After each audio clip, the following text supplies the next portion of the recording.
Hoje eu tô aqui na Rural com a minha mãe e com meu pai. Hoje a gente vai mostrar. Hoje eu vou mostrar, né? Porque eu sou a dona do vídeo. Eu vou mostrar a árvore. Tudo que tá aqui da Rural eu vou mostrar aqui. As árvores. Dá oi, gente! Oi! Onde eu tava andando de bici, né?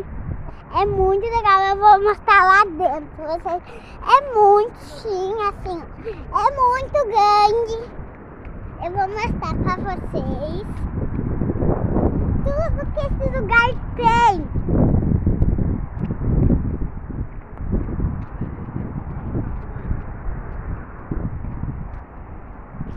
Então, se você, assim, eu vou mostrar mais coisas, mas vamos sair desse lugar, né? Esse lugar tá meio abusado. Como é que eu sempre falo? Essas coisas da natureza, né? As coisas da natureza, pra vocês saberem. Hoje também a gente vai aprender da natureza. Eu vou ensinar a natureza hoje como é que é. Assim, ó. Aqui as árvores, né? O sol.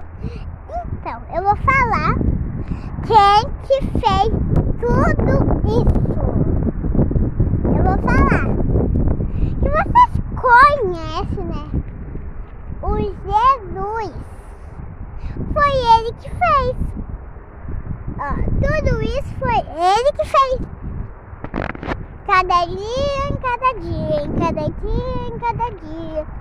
Então, tu viu que esse lugar é tão especial, é tão bonito, tem vento, tem coisas, tem grama, pode correr, pode brincar, pode andar de bicicleta, pode comer um açaí, pode brincar, pode fazer o que tu quiser, pode comer salgadinho, pode tomar água, pode fazer o que vocês quiserem. Se você gostou, dá o like. Tchau, tchau!